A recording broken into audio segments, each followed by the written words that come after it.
చేస్తున్నా. నా పేరు ఏటి ఆంజనేయులు. నాకు కంప్యూటర్ గుర్తు కేటాయించడం జరిగింది. మరి ఈనాడు రాజకీయాలు చూస్తూ ఉంటే నిజంగా ఒక రకమైనటువంటి భయాందోళన కలిగించే అంశంగా మారింది. ఎందుకంటే ప్రజలకు సేవ చేసే భావం చాలామంది నాయకుల లోపల లోపించింది. మరి నాయకులను తయారు చేసే ఆలోచన విధానంతో ముందుకెళ్తూ చదువుకున్న విద్యావంతులు, మేధావులు అందరూ కూడా రాజకీయాలలోకి వస్తే రాష్ట్రం కానీ దేశం కానీ బాగుంటుందనే అభిప్రాయం మీద నేడు మెదక్ పార్లమెంటు స్థానం నుంచి పోటీ చేస్తూ ఉన్నా.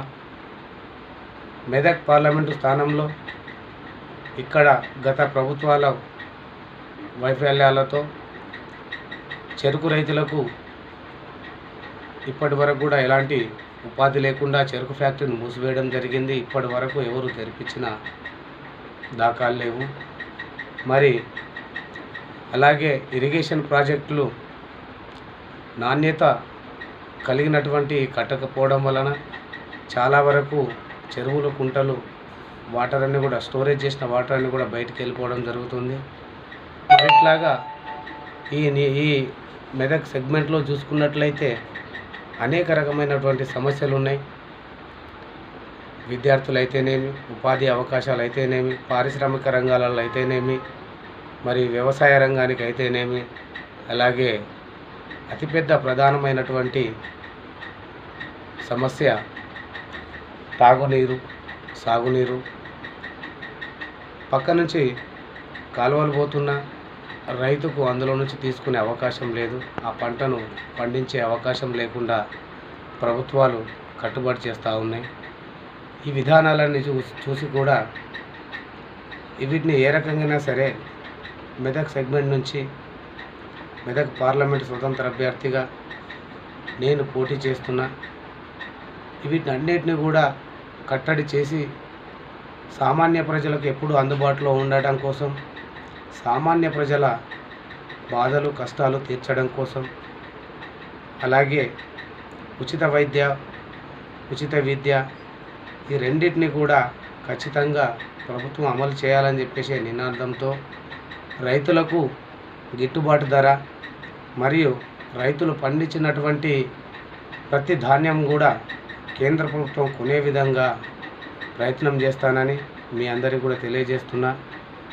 గత ప్రభుత్వాల ఇబ్బందులతో మూతపడినటువంటి చెరుకు ఫ్యాక్టరీని, నిజాం షుగర్ ఫ్యాక్టరీని మళ్ళీ రీఓపెనింగ్ చేపించి చెరుకు రైతులకు క్వింటాల్కు గిట్టుబాటు ధర కల్పించి చెరుకు రైతులందరినీ కూడా ఆదుకునే ప్రయత్నం చేస్తానని తెలియజేస్తున్నా.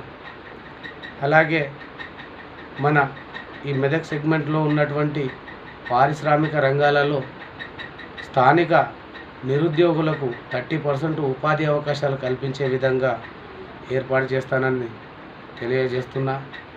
పారిశ్రామిక రంగాలు ప్రతి నియోజకవర్గాన్ని కూడా వ్యాపింపజేసి అక్కడ ఉన్నటువంటి నిరుద్యోగ యువకులకు ఉపాధి కల్పనే ధ్యేయంగా పనిచేస్తానని మీ అందరి ముందు కూడా తెలియజేస్తున్నా.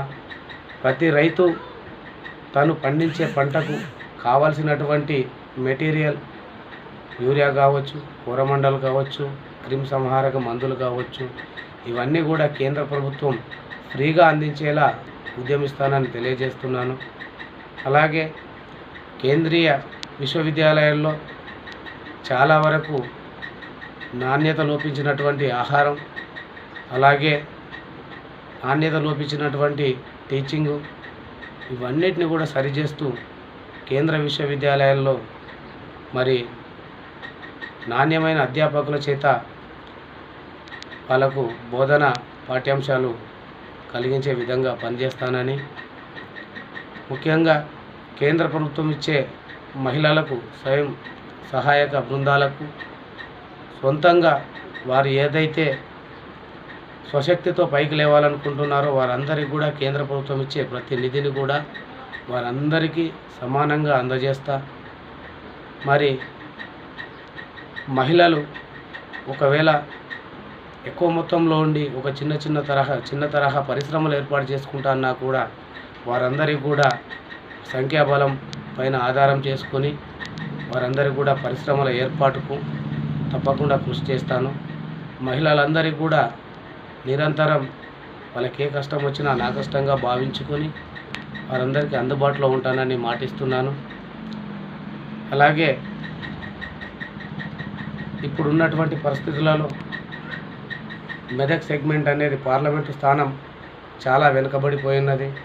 మరి దీనిని అభివృద్ధి చెందాలంటే ప్రతి గ్రామానికి కూడా ఎంపీ నిధుల కింద ప్రతి గ్రామానికి 3 కోట్ల రూపాయలతో అభివృద్ధి చేస్తానని తెలియజేస్తున్నాను. అలాగే కేంద్ర యాన సంస్థలలో, రాష్ట్ర యాన సంస్థలలో కేంద్ర ప్రభుత్వం చేత ఒప్పించి మెప్పించి మరి ఇక్కడున్నటువంటి ఉపాధి లేక కొట్టుమిట్టులాడుతున్నటువంటి యువతకు తప్పకుండా వారందరికీ కూడా ఉపాధి కల్పించే ధ్యేయంగా పనిచేస్తానని తెలియజేస్తున్నాను.